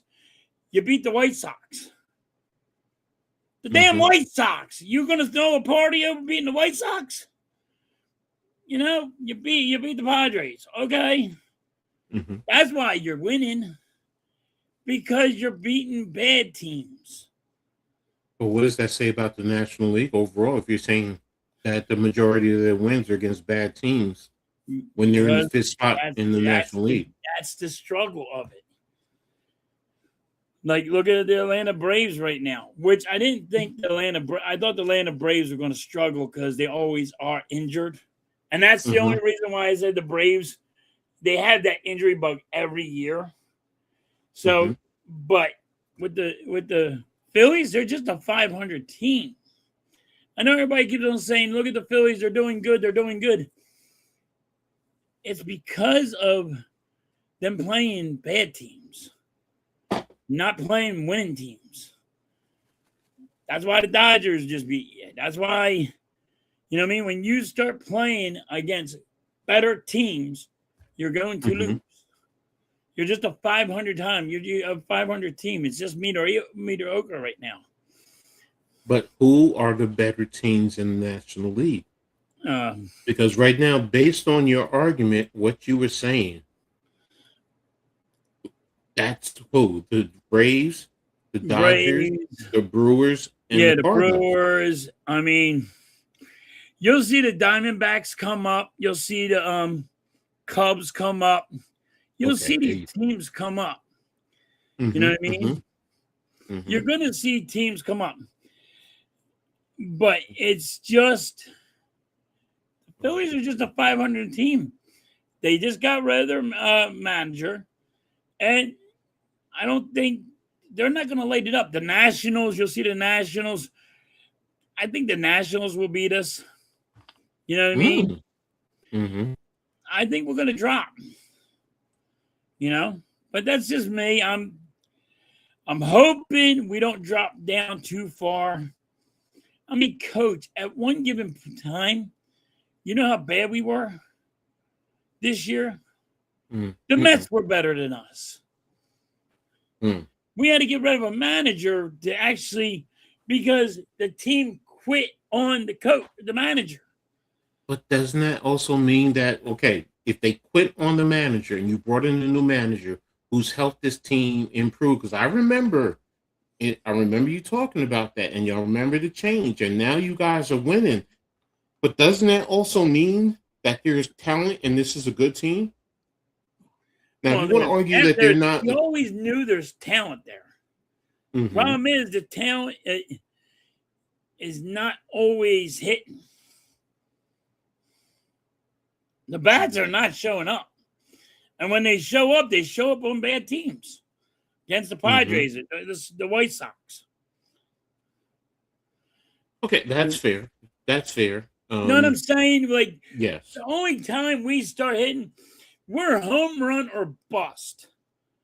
If we ain't hit home runs, we're not winning the game. They don't know how to play small ball. And it's fucking baseball, god damn it. But guess what? You got to call it small ball because nobody understands anything. Like, they can't get friggin'. They just can't get shit going on. Like, Harper starts hitting home runs. Everybody's like, oh, Harper's back. Garcia hit 2 home runs. He had his ERA was 86. He had 2 home runs tonight. I'm like, oh, look at Garcia. His hitting has changed. Garcia sucks, but he played the White Sox, and he hit 2 home runs. But don't you have that outstanding pitcher? Marsh is the best hitter. Here you go. Marsh is fucking dominant in the hitting. He's your best hitter. Yeah, Schwarber is at 23 home runs, 40 RBIs. Harper's at OBP of 369. And Marsh has 68 hits. Let's take a look here. I wanted to get average. Here we go. This is what I was looking for. Like Garcia is probably the weak link on the Phillies. Even he hit 2 home runs last night. Yeah, Garcia is 204. Where's the home run? His home runs is right here. He has 43 hits. Home runs. Here it is. Garcia has. He ain't got no 43 home runs. He has 6 home runs. Yeah, he has 6 home runs. He just hit 2 18 ribbies. Yeah. Okay. Slugging percentage is 333. Okay, I got you. I see where you're going. He's a weak link on this team. But there's still talent. Turner's a talent. It's just when he wants to hit, can he start hitting? That's what they got to find out. They got to find out when these guys are going to start coming out of the slump that they're in. And if you're only going to hit when you play a bad team like the White Sox or the Padres, and we're screwed, blued, and tattooed. And here's your pitchers. Now, pitchers are fine. Looking for ERA. The pitchers are fine. The starting pitching's fine for the Phillies. And that's what keeps you in a lot of the games. Yeah, that's what I was looking for. Coach, when the bats can't hit and there's no runs and there's a shutout in the 4th inning, that's a problem. When you're paying Harper all this money, you're paying Turner all this money, you're paying everybody all this money, and you can't get a run in 5 innings, and they got a shutout, there's no hitting going on or nothing, they got a no-hitter going on, that's a problem for the Phillies. So the Phillies pitchers are helping. Keeps us in the games until we get to the bullpen. Let's clear this out. So let's get back to the batting, which is what you're talking about. So, yeah, I see what you're saying too. Harper's 265, Schwarber 246. So yeah, they're hitting home runs, 23 and 14 respectively, but you're really not getting much. Let me see, RBIs 36 and 40. So your slugging percentage 369. I'm sorry, 511 and 596. So I get what you're saying. Let me see. But yeah, walks. But that's small ball. What you're looking at is for small ball.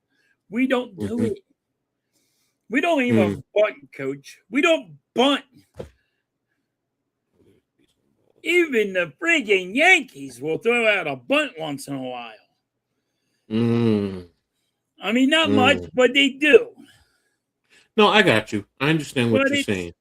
They know how to, I call it placement hitting. Where, hey, all you got to do is put it over the infield's head.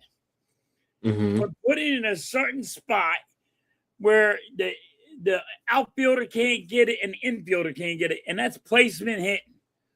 Phillies can't do that. It's home run or bust. That's all they do is swing for the fence. Hmm. Okay. And then I'm not like knocking the Phillies. They're just struggling, and it's you. Like I always say, Coach. What If you keep what I'm on putting taking the from what same product out there and looking for a different result, what do you have? Insanity. That's the definition of insanity. What the Phillies are doing. You're putting the same product out there over and over again, and thinking it's going to change. No, I get you, and I can't argue with that, disagree with you. I mean, yeah, you always have to make some adjustments and and see what you can do with your players. So, I mean, what I'm taking from what you're saying, ultimately, because you're looking at the ultimate goal, which is to compete for a World Series. Right. And when you're saying they're bad, is they're not in position to compete for a championship. They'll Right. probably make the playoffs, which okay, fine. I don't think they'll make the playoffs this year, but if they make it, they're one and done. When I say they're bad, they're not World Series or going in deep into the playoff bound. I'm not saying they're dreadful. You know what I mean? They're not the White Sox. They're not the Colorado Rockies. You know what I mean? They're not dreadful. No, but if you think you're going to keep on putting the same product out there and think with this team you're going to keep on winning, you still got a chance to win the World Series, that's insanity. It's the definition of insanity. What the Phillies are doing. Yankees overall. Yeah, the Yankees are pretty much they're coming across the same as the Phillies in a sense. Rice is, having a good season at 305, 18 home runs, but in terms of average, Cody Bellinger is the next one who's closest, and let's see, Rice is at 305 while Bellinger's at 269 and Goldschmidt's at 268. And then Aaron Judge is at 248, 17 home runs, but and now he's out and he's going to be out for a few weeks. So, it changes the whole dynamics of this roster.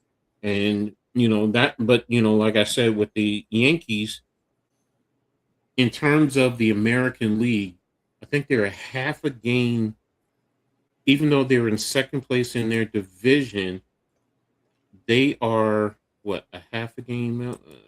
Let's see batting. Clearly. Here we go. Yeah, they're a game and a half from the overall record in the American League behind Tampa Bay. But they're in second place in the division. And yeah, the Guardians are 36 and 29, while the Yankees are 37 and 26. Now, to your argument about losing to good teams, yeah, that seems to be the issue with the Yankees, because NYG talked about it on Wednesday. At that time, he said the Yankees are against good teams are 3 and 10. So, which talks about if you make the playoffs, you're going to be a one and done type of a team. And that's what the Phillies are. Exactly what the Phillies are. If they make the playoffs. And that's an if. I don't think the Phillies even make the playoffs. But that's why I asked you about the come on. That's why I asked you in terms of I think they can make the playoffs based on the National League. Look at where they're at. They're at the 5th spot. They're second in their division. Yeah, but there's still a lot of baseball left. No, I get all that. But if I look at how they started, changing the coach to what they're doing right now, the last 10, they're 8 and 2. I'm saying they're trending to improve and they're going to be competitive. Now, you want to make the argument that they're not a championship contending team. That's fair. But I'm saying, because you said, if they make the playoffs, they're going to be one and done. But if I'm looking at the overall landscape of the National League, I think maybe they have a possibility, because are they that much better? I mean, are they that far behind the Brewers or the Cardinals? are they in the same range as the Nationals and the Cubs that you said I are think going to possibly? I really do think the Diamondbacks Mhm. and the Cubs are going to go on a big winning streak, Okay. and then that's going to drop Philly. But Mhm. I mean, like, Mhm. that's why I said there's so much baseball left. You know what I Mhm. mean? Mhm. Mhm. And like, if you're saying it now, I mean, if you're saying it now, yeah, the Phillies could sneak into the playoffs. Mhm. Mhm.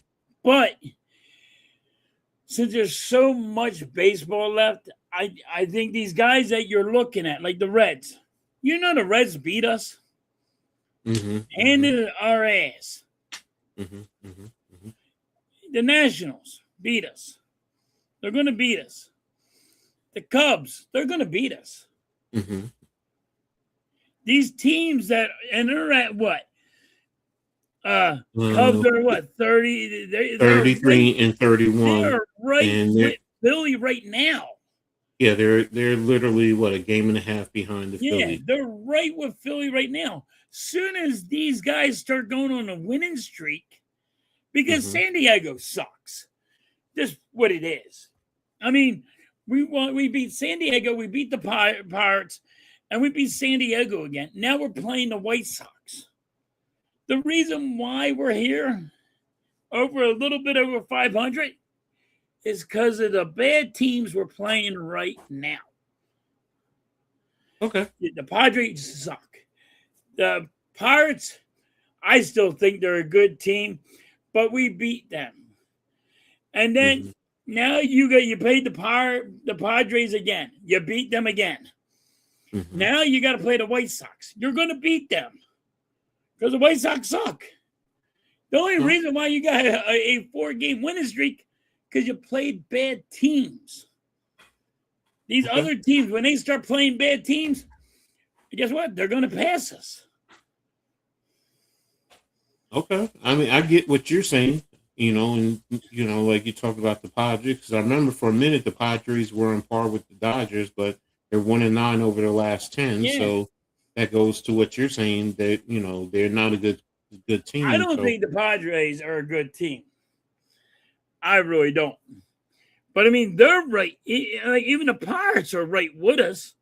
no, I get it, and I see that, and that's why it's like you said, it's still a lot of baseball to play, and we all get that, and I I understand, mean, we're but not even halfway there yet. but in the same time, halftime, you made the change. So if you take away the start and you go with this current manager, if you look at the amount of wins that he's gotten right now, then that's telling me this team is still a good team. Now, are they championship contender? That's left to be decided. But if I take a look at what and you're saying they played the teams that are not good squads, okay, that's fair. Yes. But you're supposed to, you can't dictate who you play. You can make the same argument in the NBA, the playoffs, about the Knicks. No, The Knicks you're right. are on bad teams, but now You're look at what right. they're doing to But San other Antonio. teams didn't play them bad teams yet. No, but what I'm saying is, as a team, you can't control who you play. You just got to go out and beat them, and that just helps you rise. Now, when you play the good teams, can you come away with wins at a certain point in time? And that's what Sure. I'm looking at, because based on when you do this managerial change, if he's getting the best out of the talent that you have on this roster, because ultimately that's what it's about. What is this talent? And if you have good talent, okay, you're saying they can't compete for a But championship. like this is what I'm saying. If you would have went and said halftime, we just got you a left fielder, right? That Mm-hmm. is a right-handed bat. Mm-hmm. Okay. Mm-hmm. I say, whoa. First of all, how good's the bat? You know what I mean? But Mm-hmm. all right, Mm-hmm. that helps. We don't Mm-hmm. have a left fielder. Do you know, Coach, we have 3 catchers on the team. They put Stubbs in left field because of morale boost. He's trying to play third base. Now they try to get him to play freaking second base. Then they try to get him to play first base. This is the issue. I got a catcher. Mm-hmm. They're trying to spread him around like he's freaking Mike Smith. Like his bat ain't even that good. You know what I mean? So give me a player out there in left field. Get me another bat, a right-handed bat, please. That's what's confusing me. If Marshall is your left fielder and he's hitting 332, but you said you don't have a left fielder, that's right. He's because they spread him around. He plays left field. He plays center. Marsh is playing everything. I got you. You need another left fielder when Marsh is not playing left field. When he's playing center, use your left fielder. They're putting Stubbs out there. They is a catcher. No, I got what you're saying, and you're looking for somebody who can supplement for Marsh, because I'm looking at he's played 58 games. I'm looking for a right-handed bat. Okay, we need a right-handed bat. Now we're talking about something even more, as opposed to the position. You're looking just for the player. Okay, and I got it. And that's why, like, when I'm looking at this, I'm like, okay, well, Marsh has played 58 games. How many of them has he played at left field? Okay, that's fair. Now, if you're telling me out of 58 games, 18 of them, let's say for argument's sake, he hasn't played in left field. So he played like center, or he had the day off. No, but what I'm getting at is I'm looking at the amount of times he has played in left field. Then what you're saying is you want a left fielder, maybe a right-handed hitting left fielder, to play for him when he either has to play in center field or he takes a day off or has a day off. I get you. So, and that's fine. I got what you're saying. So it's just, okay, but I'm looking at overall the talent. That's why I go back to the manager. If the manager since he's taken charge, has helped to elevate these guys, this team might be better than you're giving them credit for. I get it. Bowman hitting worth a damn. And he's the left baseman. He's the third baseman. Okay, but that's one player. What about everyone else? Everyone else, because I'm going through, because again, the Phillies started bad, but now they're 5 games over 500. Yes. If you had this manager to start the season, could this team be in position to play with Atlanta and the Dodgers? That's really what I'm looking at. I get all right. But my only thing would be, I don't think I think we would be better off if he was the manager in the beginning, because you wouldn't have had the players go on strike.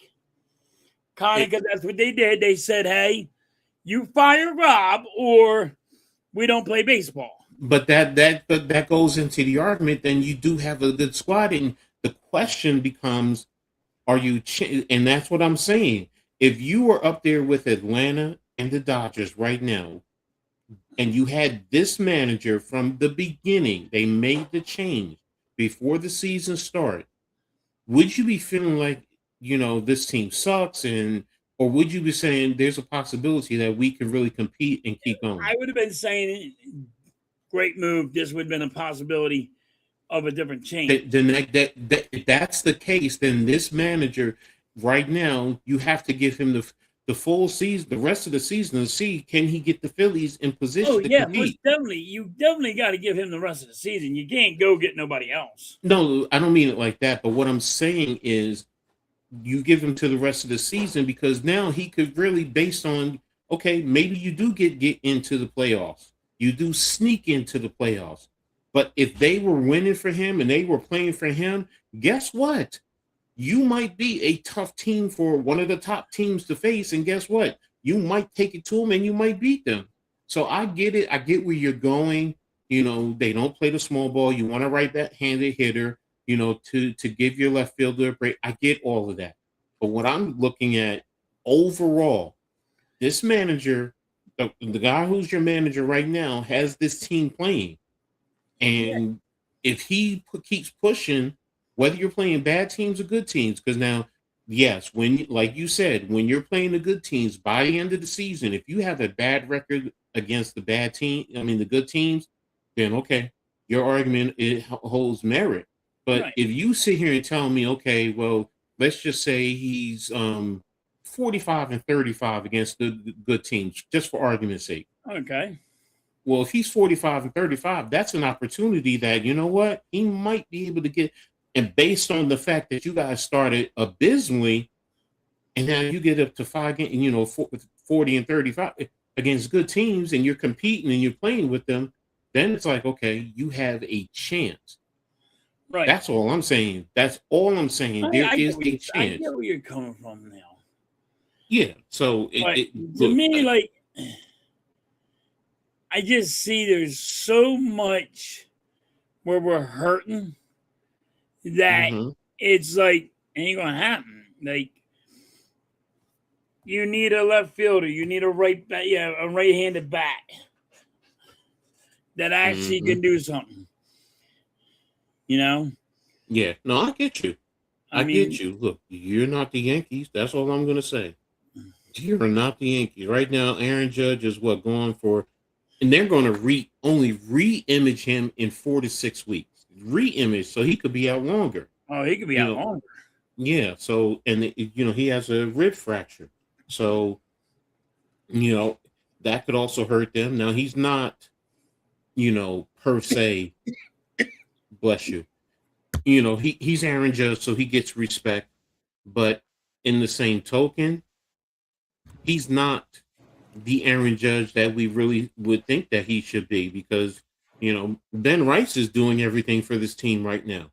Aaron Judge, in terms of average, is middle of the pack on this team. Okay, he got 17 home runs. He's right behind Ben Rice. But everything else, when I just looked at it, it was just like, it's okay. So in the American League, it's not that strong. You can make that argument in comparison to the National League. So, you could sit here and say they're going to get to the World Series, but will they get swept by the Braves, the Dodgers, whoever else is there? They got beat up by the Brewers. Like, they're not winning against good teams. So the manager of the Phillies, that's Donnie freaking. Oh, okay. I forgot about that. Yeah, it was Don Manley. So yeah. So everybody loves Don Manley. Yeah, no. That's why I was excited when they signed him here.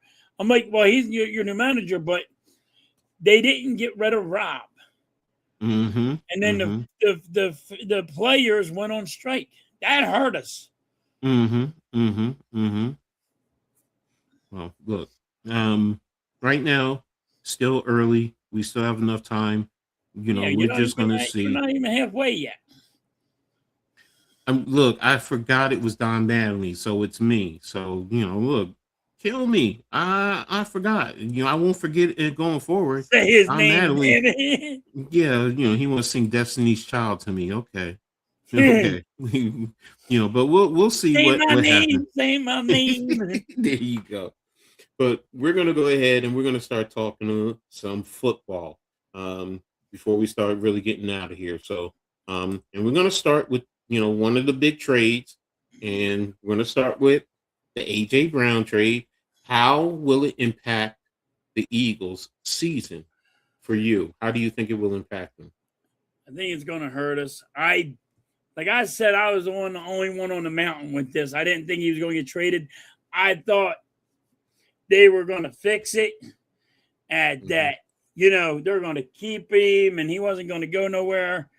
And I thought they were going to actually, fix the situation. Why do we have Philadelphia always has to be the team that has a problem with the quarterback and the wide receiver? Always. We got T.O. and McNabb. They got they got to go cry to each other and have little tit-tat friggin' fights.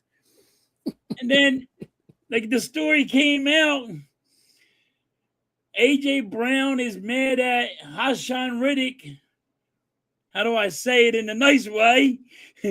He's, with the massage therapist riding the same merry-go-round. Well, somebody needs to tell AJ Brown, you guess what? Even Robert Kraft's riding that merry-go-round. So guess what? What are you going to do? Cry about that one? And I don't get it. Like, if you want to ride on, even if they want to sit here and cry about it, like, he's crying about somebody riding on a merry-go-round, Riddick and him riding on the same merry-go-round. And I'm trying to say this in the nicest way. You know what I mean? You got kids. We got it. Like, what are we doing, AJ? AJ Brown, what are we doing? You got married, but you're upset that somebody's riding the same merry-go-round as you on your side piece. What are we doing, dude? There's a line of 35 guys riding that freaking roller coaster. You ain't the only one. You ain't going to be the only one. And you're going to stop your feet and cry like a little bitch. Oh, my God. I can't stand these stories that come out. I will say this. It will have an effect. And, you'll see defenses because when you had A.J. Brown out there, you probably roll your coverages a little bit more to A.J. Brown. But now they'll roll it to Devontae Smith. So it's going to force your other receivers. Someone's going to have to step up. So the question is, how much better or worse overall is the Eagles' wide receiver room now that you have Brown gone? And I said, how? It's who needs to step up. Well, it's the double team that A.J. Brown always took on. Now they don't have to nobody has to double team the Philadelphia Eagles. Now they're going to double team Devontae Smith. Can he handle that double team? You know what I mean? All the time? No. I know everybody likes Lemon, but he's a slot receiver. I know everybody says he does the physical stuff, but he's 5'10".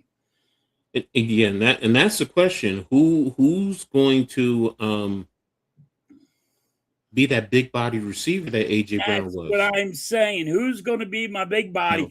Because AJ Brown was the big body, the double team guy, the more physical guy. I get it. I get Lemon's a physical guy, but he's 5'10". But here's the question now. Because here's where teams are also, you guys as well as teams in the league need to think about. Because now you can rely on your tight end. Can you rely more on your tight ends? Because you also got the tight end, I believe, from Vanderbilt, right? Right. So he can play that in a sense, that big body in the red zone. In a sense, he could be that big body threat. So that's the question. Now, he's a rookie. He's a young receiver. A young tight end receiver. So, but when he was at Vanderbilt playing in the SEC, he did damage there. So the question is, can he replace A.J. Brown, big body? Overall, you're going to need multiple receivers and pass catchers to replace A.J. Brown as opposed to them being an asset to him. But if you look at all the receivers we have, we have all slot receivers. You know what I mean? We all have all slot receivers now. It's like, what are we doing? We're only going to throw 5 yards because we can't get down the field? Now they're saying Lemon can go. He can play. He don't have to play slot. He can, but that's not his game. Well, do you have two tight ends? Steven, his game is the physicality in the slot. That's where he's physical at. So it's and then you got a new offensive coordinator. This is not, nobody's thinking about this, but you got also a new offensive coordinator. They never called a play in it ever. So has the Eagles ever learned? And that's the thing, that these are all the things that come into play with this trade. Without missing AJ Brown. It affects. No, I agree with you. It impacts your offense greatly because he did more. Because here's the thing that I know, and I don't forget, my brother's an Eagles fan. and I've watched all of you guys. Y'all were talking about trading Jalen Hurts before A.J. Brown came to town. Yes. So he came to town and he helped the offense. So now, 4 years later, he's gone. So yeah, it's how is he going to impact the offense? So yes, I'm It's with gonna you. hurt us. It's going it could hurt you. Now you could spread teams out. You could use your tight ends. Look, here's the other thing. You can go double tight ends. You can play 12 personnel. Yes. And how are teams going to bring in a nickel, or are they going to bring in another linebacker? That also helps your run game because Blaze is making a great point.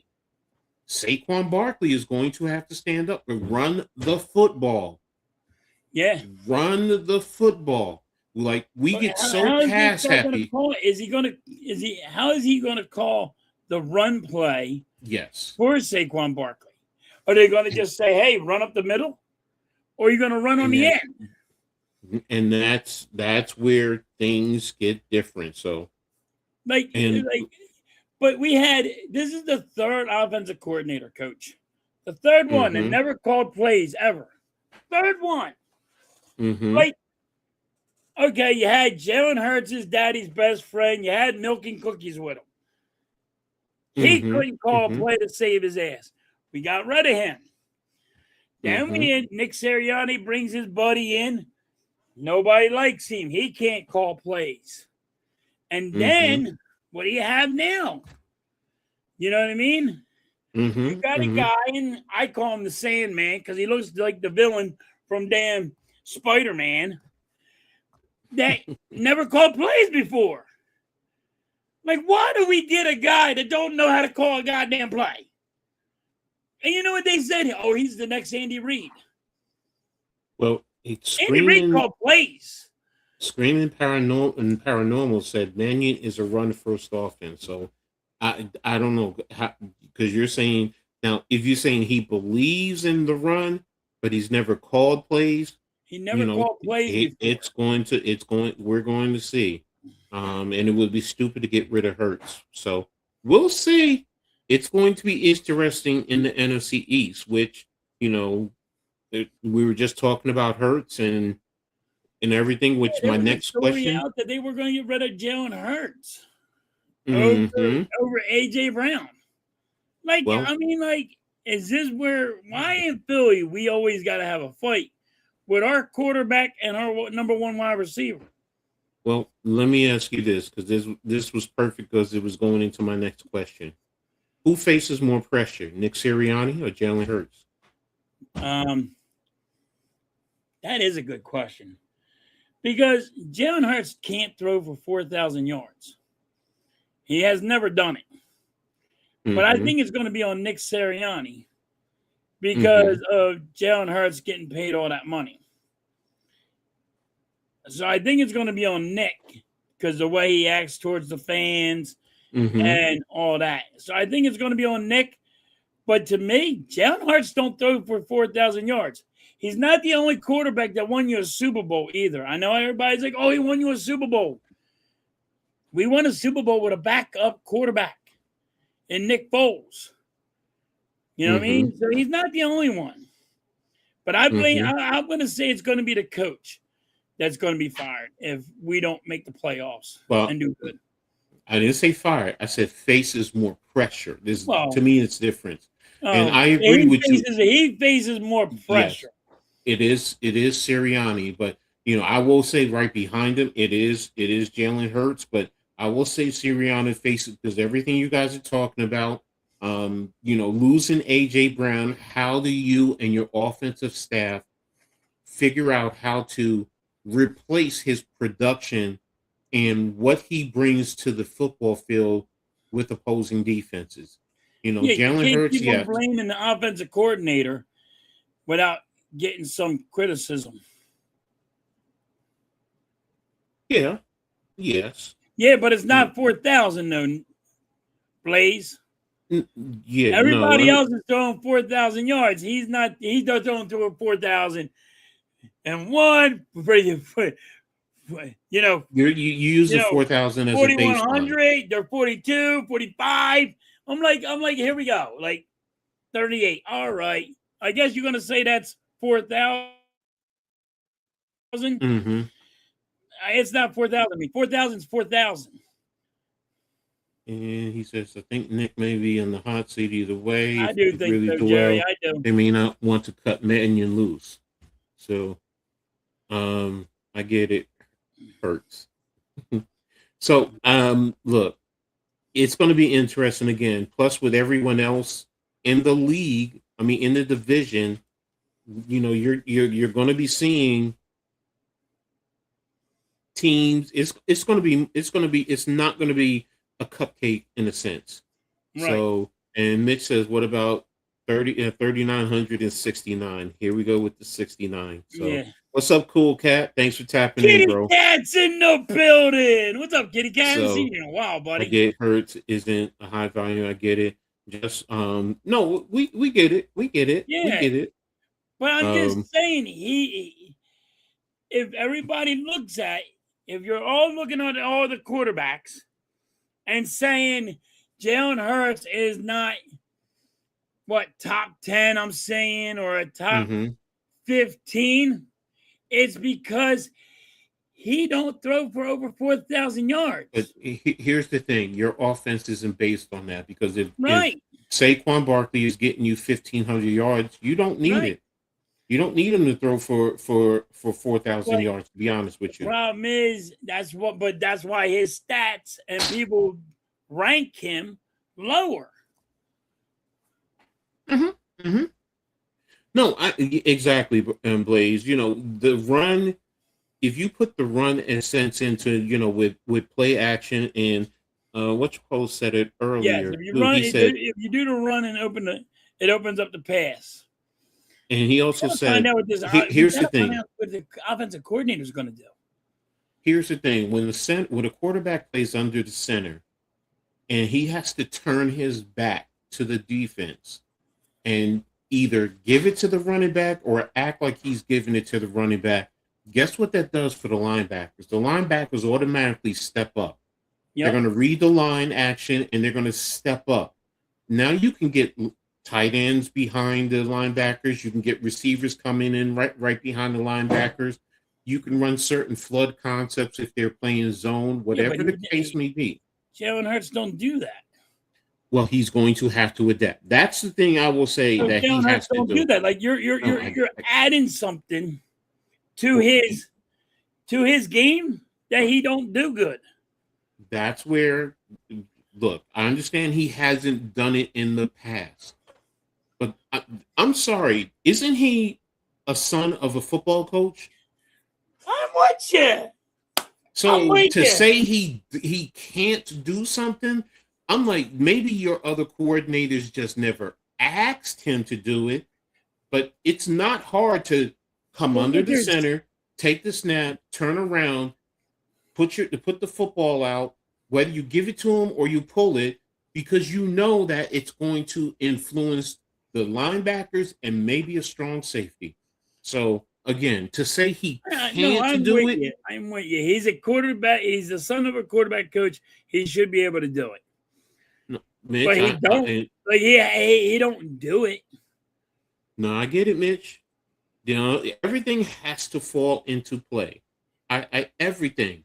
That's why I said initially, you know, it's going to be interesting with the division, because with the Cowboys, what they've done defensively, you know what they can do offensively. The Giants, we're going to see if they can step it up. The expectation is they are able to. So we're going to see. So I just saw Hurts is going under center this year mostly. Good luck with that. That just because he didn't do exactly doesn't mean he can't. So, but we're going to close it right there in terms of the Eagles, and I'm going to move on to the next subject matter. So the Giants brought back Odell Beckham Jr. So will he make? First of all, will he make the team, and what type of impact will he have to the Giants? And I'm going to start with this because will he make the team? That's up for debate. We have to see, but more than likely he is, because Neighbors is hurt, and we don't know if he's going to be back until mid-October. And Darius Slayton right now is dealing with an injury. So he may not be back until the start of training camp. We don't know. We're waiting to see. So, yeah, you signed him, Juju Smith-Schuster, Barrios. You lost whatchamacallit, as the punt returner, Oshevsky. So Barrios more than likely is going to be the punt returner and that filling wide receiver. Do I think Beckham's going to make the team? I put it at about 60 to 65% that he makes the team. Even if you just bring him in as a veteran leader. You know, we brought in Fields, we drafted him. So we're going to see, but I think he is. And this is going to be a run-based team, a run-first team for the Giants. So he can help there. And guess what? Even if he can catch a slant and get you a first down along the way, we'll see. So, now as far as an impact, do I think he's going to get 1,000 yards? No. Do I think he can get anywhere from 300 to 500 yards, depending on the targets and how the season starts? Yes. You know, and if he does that, fine. If he gets you 300 and probably get you 2 or 3 touchdowns on the season, okay. I'm not expecting Odell Beckham Jr. to be Odell Beckham Jr. I'm just not. But I'm hoping that, you know what, he still has something left in the tank. And when Neighbors come back, he adds on to what we already have. So what's your thoughts, Halftime? When I seen this, I did like my first thing was why. But then I was thinking about it and I'm like, is this just a like last year for him where he retires and he wants to retire as a Giant? So he wants to do the 1 year tour with the Giants, but also help the Giants out because, like you said, they're, you know, with Neighbors being out for a little bit. And it's just, you know, win-win because you're only getting them at a, you know, you're getting them on the cheap. So, but it's a retirement tour or, you know, it could work out though. You never know. No, I know. Still have something in the tank.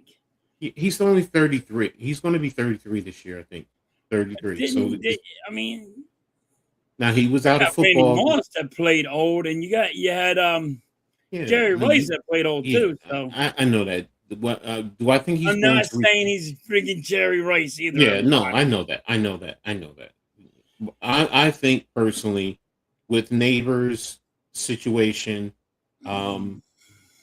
seeing how he does this year, you know, you may get this year, you may squeeze one more year out of him, you know, and then, you know, we'll see where it goes from there. So the key is Neighbors, like Blaze said, you know, coming back from the injury, from the meniscus, the ACL, the damage that he did. It may take him until next year to come back around. So, yeah, he was limping around at the softball game, didn't look good. Yeah. But, again, he's still up and moving around. So, I'm not going to sit here and say Neighbors. Now, is he going to be the most dynamic receiver? That's left to be determined. But it's like a retirement tour. Like, I don't think it's a retirement tour. I think he wants to help the Giants because, you know, that's where he started. He wants to come home. Oops, sorry. Yeah. So, and, you know, if he can play 2 years and help this team, you know, and position us right, you know, if not compete on the highest of level, we'll see. I mean, we have to wait and see. You know, first of all, I think it's going to be about the run game. You know, the coaching staff. Your run back got hurt, right? Yeah, he has an ankle injury, but I mean, look, Giants fans were critical of him the other day because he also did a backflip at that baseball game. So he's going to be fine. It just comes down to, you know what, him staying healthy and then going from there. And I think with what they're trying to do with the offensive line is be physical, you know, which, you know, I like that dude. That dude reminds me of like Mike Allstott. He's a friggin' beast. No, he's a good young running back. I will say that. So, but you know what? I got to wait and see with him, you know, and everything with the new coaching staff, with the, you know, trying to fix this offensive line.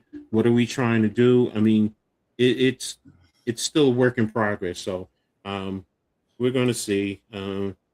Tyler Hilton said, "What's up?" What's up? So, How you doing? that's all I wanted to touch on in terms of the Giants. In reference to that, the last thing we're going to talk about is the big one, the big trade. What a blockbuster trade! Yeah, so it totally shocked me. I can't lie to you. Yes, I think it definitely increased their chances of winning the Super Bowl. So my question is: are there any teams who can contend with the Rams for a championship? Oh man, oh no, that's gonna be a great team. That's gonna be a great team. I mean, they're all in. You made that kind of trade, that they are all in. The Rams are just, I think they're gonna win it with that one. So, do you think there's any teams in the NFC or the AFC? Do you think that the Seahawks and the 49ers can compete with them? Anybody in the NFC? The Eagles? I do think the Seahawks can compete. Okay. I do think the Seahawks can compete. You know, don't get me wrong, but what they did when you just, they're all in. I think the Seahawks can compete. I think there's teams out there compete because you just don't know. Like, we can say, yeah, here it is, but you know, it's going to be. You just don't know if people are going to stay healthy. You don't know what is out there right now. If you're looking on paper, they're the best, but that's on paper. No, exactly. You got to play the game. This is why everybody says you got to play the game. You just can't say, well, here on paper, we look great. We win. It don't happen like that. No, I agree with you. So I do think the Myles Garrett trade helps them defensively with McDuffie on the back end at the cornerback, because that's another area that they needed to improve. So it does help them. We know what they can do offensively, so as long as Stafford stays healthy, because to me, he's the key to everything. Stafford has to stay healthy. His back can't act up. So, but yes, it enhanced their chance of winning the Super Bowl. And I'm going to say this. Here's the last question. If Aaron Donald comes out of retirement to play, sorry, that's going to take it to another level. And he's been working out. So, wow, I wasn't even thinking about that. Yes. So if he depends on whether or not then it's over. Then it's just over. That would be a defense to be reckoning with. Yeah, exactly, Mitch. That's why he's there in that lower right-hand corner. If you see it right there. So, I take there will be a surprise in the NFC to take that side this year. See, it was a surprise. Then that's the parity we have. Exactly. That's it. So I will just say this: if Aaron Donald comes out, I'm sorry, it changed. I know Aaron Donald's been going for a little bit, but he's still a beast of a dog of a player. He's still far and a bit. He may not be the best interior defensive lineman in the league, but he's far and away better than many of the other ones. So if he comes back with Garrett, I'm on the outside cooking on the hot dog roller, going through 32 hot dog. Hey, bro, enjoy yourself, man. Hope you guys are really doing it up. So, but again, for me, especially if they get Aaron Donald, not only is the championship bust, but it's more. I will also say it's about that legacy of that team. And McVay, if they win it, I think he even walks away. Hot take. I think they walk away. I think he walks away. Probably will. That's me. So because he's still young. Go to trade for yeah, I understand, Mitch.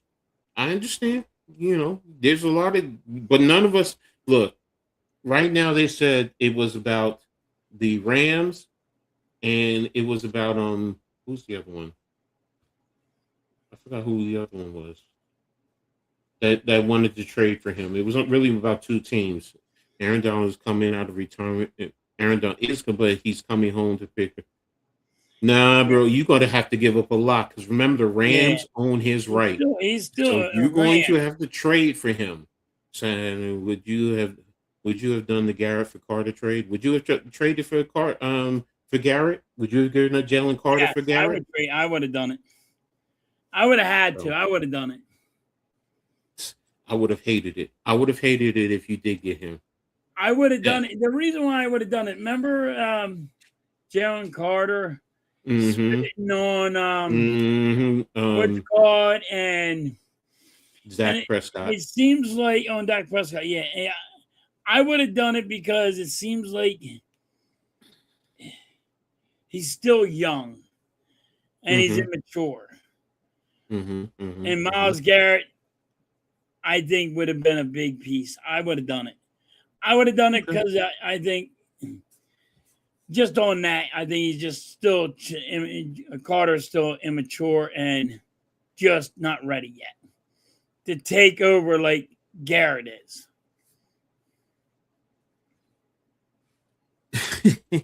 Yeah, he would with his own helmet. We know that, but you know what? Yeah. The talent alone, Mitch, I'm sorry. It was Rudolph. Talent alone. It was Rudolph the red-nosed reindeer he tried to hit. Leave him alone. Look, you put Garrett on that defense with the Eagles. He wasn't going to kill him. He just give him a little brain damage. Had all but Carter, but what every Eagles fans wanted to do, spit on. Yeah, look, every NFC East team would have wanted to spit on him too. So there you have it. So, but we're gonna go ahead and get ready to get out of here. What do you got going on today, Halftime? I got the Phillies game today. All right, is it today and tomorrow you're streaming the game? Yeah. All right, so make sure you guys tap in. Home. Make sure you guys. Y'all don't know what it's like. You bite your tongue. Rudolph is one of my 4 crappy quarterbacks. Okay. Make sure you guys tap into halftime. The game is about 4:00, so he's gonna get himself together and then be out there. So I am actually streaming the New York Liberty and the Indiana Fever today in WNBA action. Big game. Caitlin Clark is coming to Brooklyn, so we're gonna see how things turn out. So, and then I'll be back to my normal routine Tuesday with the WNBA show. We got to change the name there. There's another thing behind it, as well as Heart of the City. So, as we get ready to get out of here, one last thing I would just want to do for halftime. Here you go, halftime. I was 1 year off. Yeah, you're 1 year off. So, I would say this. I mean, think if the Knicks weren't injured last year, they would have done it. Please. Yeah, we'll see. No, Leaf is not with me. Cave is. I'm going to tap into Leaf to see what he's doing because I had reached out, but I know he's busy. So, all right, Arku. So, but we're going to get out of here. So halftime can prep and get ready. Appreciate everyone for being here. Make sure you guys rewatch this. Hit the like button. Sub up to the Hardcore Sports Network, the Aboriginal Sports Network. My man, Halftime, as well as myself, Coach Ed. Information is right there in the description. Phenomenal show. Glad to have you back here to do this. So appreciate you. I'm continue to pray for Mrs. Halftime, as well as the rest of the family, brother. You know I got nothing but love and respect for you. So, Coach, thank you for all the behind the scenes, you just hanging out and talking with me, and it helps. It helps just to rant a little bit about just family stuff. You know how it goes. Yeah, I know. Trust me. So appreciate all of you guys out there. Love and respect each and every last one of y'all. So enjoy your day. Mitch, have a good time on the beach. As Blaze said it, go get you a couple of Krabby Patties. But everyone be safe. Have a great one. And as we always say, what do you say when we get out of here at halftime? Catch you guys on the rebound. Peace. Peace.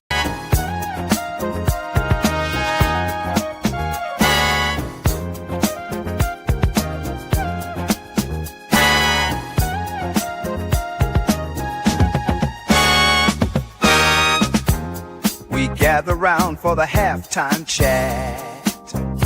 Old friends cracking jokes and talking stats. From life's little games to the greatest plays. Love and the stories from the old glory days. With Philly's heart and Coach's cheer, we break it down every moment, dear.